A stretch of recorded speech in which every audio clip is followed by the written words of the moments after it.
Hello friends, मेरे इस channel astro orbit with Indu में आप सभी का स्वागत है।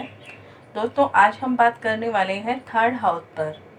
थर्ड हाउस हमारी कुंडली का बहुत इम्पॉर्टेंट भाव होता है, क्योंकि ये भाव आपके सभी तरह के गुण और अवगुण के लिए जाना जाता है। किसी भी व्यक्ति में क्या क्वालिटी है और वो उन्हें किस तरह से अपने जीवन में प्रयोग में लाता है, वह हम इसी भाव से देखेंगे। इस भाव को अपोक्लिम भाव कहते हैं, उपचय भाव कहते हैं, त्रिशैडाय भाव भी कहते हैं। सबसे पहले समझते हैं कि अपोक्लिम का क्या अर्थ होता है। किसी भी चीज़ का संग्रह करना, कलेक्शन करना, जो भी आपके पास होता है। और उपचय का अर्थ होता है गतिशील होना। जो भी चीज़ें आपके पास हैं, जो भी कलेक्शन आपने किया है, उसको लेकर के आप किस तरह से आगे चलेंगे। तो अपोक्लिम भाव और उपचय भाव बनकर थर्ड भाव बहुत ही ज़्यादा स्ट्रांग हो जाता है। कुछ भी देने के लिए, चाहे वो प्लस में हो या माइनस में हो। और इस भाव को त्रिशैडाय भाव भी कहते हैं। त्रिशैडाय का मतलब होता है 3, 6, 11 भाव का कारक बीज भाव को कहा जाता है। जब लग्न हमारा शरीर होता है तो यहाँ से हमें एक पहचान मिलती है, एक नाम मिलता है, जिसे सेकंड भाव में परिवार में धन का, परिवार का, भोजन का साथ चाहिए होता है। और ये सब पाने के लिए आपको अपनी थर्ड हाउस की मेहनत की भी ज़रूरत होती है, डिज़ायर की ज़रूरत होती है। अपोक्लिन भाव, थर्ड भाव से हमें अपने जीवन के निर्वाह के लिए परिश्रम या साधन की ज़रूरत होती है। जो कुछ भी आपके पास होता है, उसी के सहारे आप अपना जीवन जीते हैं। थर्ड हाउस पूर्व जन्म के उन कर्मों का भाव भी है जो आपने पिछले कई जन्मों में किए होते हैं, क्योंकि यह जो भाव है ये अष्टम भाव से अष्टम होता है। इसलिए भी इसका एक इम्पॉर्टेंस जो होता है वो बहुत बढ़ जाता है, क्योंकि यहीं से आपके गुण और अवगुण आते हैं, जिनके सहारे आप आगे बढ़ते हैं। हम जानते हैं कि थर्ड हाउस हमारे छोटे भाई बहन का है, पराक्रम का है, धैर्य का है, हमारी आदतों का है, हमारी इंटेलिजेंस का है, हमारी प्रतिभा का है, पावर का है, स्पोर्ट्स का है। साथ ही साथ हम किसी को दुख देंगे या सुख देंगे, या हम किसी से दुख लेंगे या उससे सुख लेंगे, ये सभी हमारा थर्ड हाउस ही इंडिकेट करता है, क्योंकि यह भाव हमारा मित्र भाव भी है और हमारा शत्रु का भाव भी है। और काम त्रिकोण होने के कारण हमारी इच्छाओं का भाव भी यही भाव होता है। हमारी मानसिक स्थिति, हमारा मानसिक बल जो हमें हमारे परिवार से मिलता है, हमारे पूर्वजों से मिलता है, वो भी हम इसी भाव से देखेंगे। थर्ड भाव छोटी यात्राओं के लिए देखा जाता है, या आवागमन के जो भी साधन होते हैं वो भी यहीं से देखे जाते हैं। हमारा कम्युनिकेशन कैसा होगा, हमारा व्यवहार करने का तरीका कैसा होगा, हमारा पत्राचार, हमारी इंटरनेट की सुविधा, मीडिया, न्यूज़पेपर, सभी कुछ हम यहीं से देखते हैं।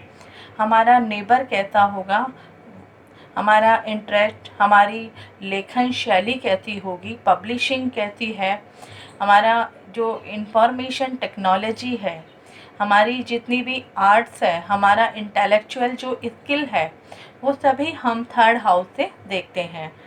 जब भी कभी हम अपने जीवन में घर परिवर्तन करते हैं, घर से कहीं शिफ्ट होते हैं, ट्रांसफ़र होता है हमारा, तो वो भी हम इसी भाव से देखते हैं।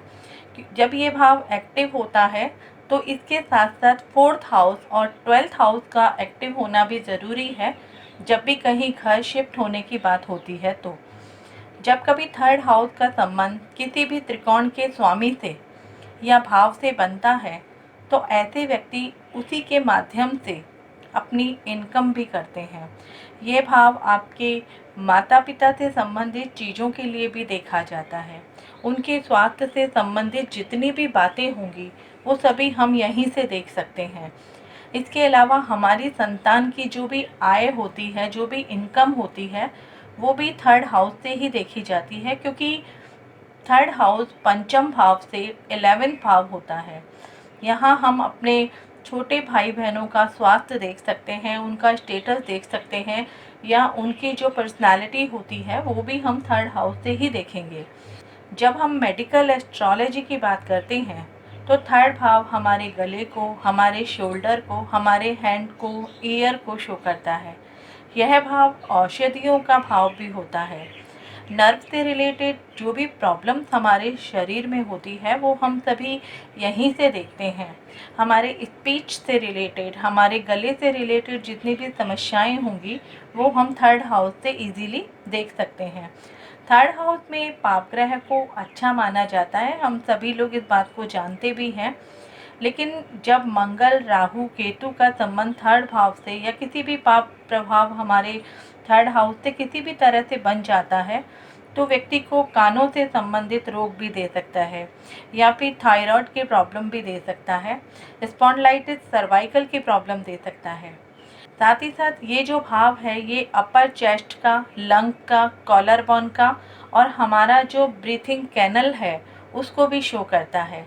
जब हम मुंडेन एस्ट्रोलॉजी की बात करते हैं तो थर्ड हाउस हमारा टेलीकम्युनिकेशन का, पोस्टल सर्विस का, टेलीफोन का, एडवर्टाइजमेंट का या फिर जो हमारा नेबरिंग कंट्री होता है, हमारी जो मैगज़ीन होती है, साथ ही साथ हमारा जितना भी नेबरहुड बॉर्डर पर डिस्प्यूट्स होता है वो भी हम इसी भाव से देखते हैं। साथ ही साथ हमारा जितना भी राइटिंग स्किल होता है या हमारा जो सैटेलाइट से जो कम्युनिकेशन होता है या सैटेलाइट के हमारे जितने भी कारकतवाद होते हैं, सैटेलाइट देश के लिए, विदेश के लिए क्या काम करता है वो भी हम इसी भाव से देखते हैं। हमारी जितनी भी जर्नलिज्म है, हमारा जो मीडिया है या हमारे जितने भी बिजनेस हैं जो देश विदेश से होते हैं या फिर हमारे देश के, पर्सनल देश के भी जो भी बिजनेस होते हैं वो सभी हम मुंडेन एस्ट्रोलॉजी से ही देखते हैं। उत्तरा कालामृत में तो कहा गया है कि इस भाव को छोटी यात्रा, स्वच्छ भोजन या फिर युद्ध के लिए भी देखा जाता है। नाड़ी सिद्धांत की बात की जाए तो ये थर्ड हाउस जो है वो उसमें जब सबसे ज़्यादा ग्रहों की युति होती है तो वो माता पिता के पुनः विवाह का भी सूचक होती है। जब हम लग्न की बात करते हैं तो वहाँ पर हमारी जितनी भी एक्टिविटी होती है वो एक्शन के रूप में सामने आती है। और जब हम सेकंड हाउस की बात करते हैं तो सेकंड हाउस हमारा, वहाँ पर हमारी जितनी भी मेंटल थिंकिंग होती है या जितनी भी चीज़ें हम सोचते हैं जहाँ एक्शन का काम नहीं है वो सब चीज़ें हम सेकंड हाउस से देखते हैं। इसकी वीडियो आपको मेरे चैनल पर मिल जाएगी। इसके अलावा जब हम थर्ड हाउस की बात करते हैं तो थर्ड हाउस कई तरीके से काम करता है। इसमें स्पिरिचुअलिटी भी है, इमोशनल भी है, मेंटालिटी भी है। तो ये जो भाव है ये किसी व्यक्ति विशेष को कई तरीके से काम करने के लिए मोटिवेट करता है, क्योंकि थर्ड भाव जो है वो नैसर्गिक बुध का भाव है मिथुन राशि के कारण। और मिथुन राशि क्या है? ड्यूल स्वभाव की राशि होती है। जैसी भी परिस्थिति होती है ये भाव, इसमें बैठे हुए ग्रह उसी तरीके से कार्य करते हैं, क्योंकि यह भाव जो है वो हमारी मानसिकता से भी जुड़ा हुआ है। क्योंकि जब भी कोई ग्रह या कोई भी भाव अपने जब रिजल्ट देता है तो उसके तो लेकर वो पिछले भाव के इफेक्ट लेकर के ही आगे आता है। थर्ड भाव कौन से कार्य कब किस तरह रिएक्ट करेगा ये आपके लग्न के ऊपर निर्भर करता है, क्योंकि थर्ड भाव जो है वो लग्न से तीसरे स्थान पर आता है, 3-11 का एक्सेस बनाता है, इसलिए लग्न और थर्ड भाव में 30% का प्रभाव रहता है। यदि लग्न थर्ड भाव को सपोर्ट करेगा तभी आपका थर्ड हाउस काम करेगा। वो कैसे करेगा उसे समझना होगा। अगर लग्न में मित्र ग्रह हैं थर्ड भाव के तो वह दोनों आपस में मित्रता का व्यवहार करेंगे, और अगर शत्रु ग्रह है तो शत्रुता का व्यवहार करेंगे। मान लीजिए आपके लग्न में बुध है और थर्ड हाउस में आपका शुक्र है, शनि है, तो आपका थर्ड हाउस आपको रिजल्ट देने में सक्षम होगा। आपके पास जो भी क्वालिटी होगी वह उसी तरीके से शो करेगा। मेहनत कैसे करनी है या नहीं करनी है ये आपके थर्ड हाउस की इंटेलिजेंस पर डिपेंड करता है, आपकी अपनी कैपेसिटी पर डिपेंड करता है कि थर्ड हाउस जो है वो आपको रिजल्ट देगा या नहीं देगा। ये उपचय भाव भी है जिसका अर्थ होता है गतिशील होना। अगर आपका लग्न थर्ड भाव को पावर देगा तभी आप आगे की तरफ बढ़ेंगे। अब वो प्लस होगा माइनस होगा, ये आपकी कुंडली के ऊपर निर्भर करता है। इसके अलावा जब हम थर्ड हाउस की बात करते हैं तो हम थर्ड हाउस के नैसर्गिक कारक मंगल को इग्नोर नहीं कर सकते। कुंडली में इसकी क्या पोजीशन है वह भी देखना बहुत ज़रूरी है, क्योंकि हमें किसी भी काम का साहस, किसी भी काम की हिम्मत जो है वो थर्ड हाउस से और मंगल से ही मिलती है। अगर मंगल आपकी कुंडली में कमज़ोर होगा तो आप कुछ भी करने से पहले बहुत सोचेंगे, बहुत सारा समय बर्बाद करेंगे या फिर उस काम को करेंगे ही नहीं।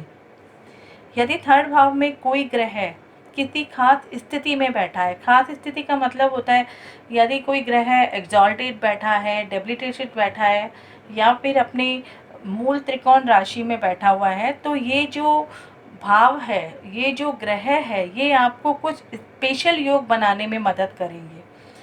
साथ ही साथ इस भाव से हम अपना प्रोफेशन देख सकते हैं, अपने मैरिज के लिए भी देख सकते हैं, क्योंकि थर्ड हाउस जो है वो हमारे पिछले जन्मों के कुछ गुण और अवगुण को लेकर के भी आगे आया है। अगर हमारे थर्ड हाउस में इस तरीके के कोई ग्रह बैठे हुए होते हैं तो उसका इफ़ेक्ट जाकर के हमारे 7th हाउस पर भी पड़ेगा, हमारे 11th भाव पे भी पड़ेगा। साथ ही साथ हमारी कुंडली के जितने भी अदर हाउसेज होते हैं जिनका संबंध थर्ड हाउस से होता है, तो उनका इफ़ेक्ट जाकर के उन भावों पर ज़रूर पड़ेगा। अगर यहाँ पर पापी ग्रहों में मंगल बैठा हो तो वो आपको किसी भी काम को करने के लिए फुर्ती देगा, एक्शन देगा।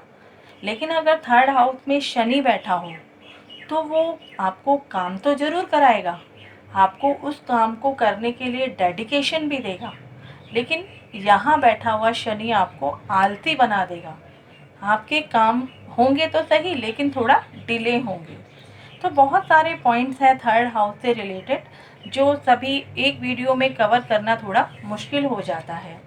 फिर भी यदि आपके थर्ड हाउस से संबंधित कारकत्व में कमी आ रही है, आपका बुध कमज़ोर है, आपका मंगल कमज़ोर है, तब आप उनसे संबंधित उपायों की मदद से अपने थर्ड हाउस को स्ट्रॉन्ग कर सकते हैं, अपने बुध को, अपने मंगल को स्ट्रॉन्ग कर सकते हैं। आप माँ दुर्गा की आराधना कर सकते हैं, अपने घर की बहन, बेटी, बुआ से रिलेशन आप मधुर रख सकते हैं, साबुत हरे मूंग का दान आप कर सकते हैं और सबसे बड़ी बात, कभी भी झूठ ना बोलें, क्यों हमेशा सत्य का साथ दें, क्योंकि झूठ बोलने से भी आपका बुध जो है वो नेगेटिव हो जाएगा, आपको इसके नकारात्मक रिजल्ट मिलने शुरू हो जाएंगे। अपने घर में आप लाल पुष्प का पौधा लगा कर के उसकी देखभाल कर सकते हैं, माँ स्कंद माता की आराधना कर सकते हैं, कार्तिकेय की आराधना कर सकते हैं। एक बात और मैं कहना चाहूँगी, किसी भी उपाय को करने में कोई दिक्कत नहीं होती, लेकिन अपनी कुंडली में ग्रहों की स्थिति पर एक बार ध्यान जरूर दें, क्योंकि उपाय उन्हीं के ऊपर डिपेंड करते हैं। यदि आपकी कुंडली में कुछ ग्रह नेगेटिव बैठे हुए हैं और उपाय करने के बाद भी आपको रिजल्ट नहीं मिल रहे हैं, तो आपकी कुंडली में कोई भी किसी भी तरीके का कोई दोष हो सकता है, जिसकी वजह से आपकी कुंडली में किए गए उपाय काम नहीं करते। तो ऐसी सिचुएशन में आप किसी अच्छे एस्ट्रोलॉजर से अपनी कुंडली का विश्लेषण करवा सकते हैं।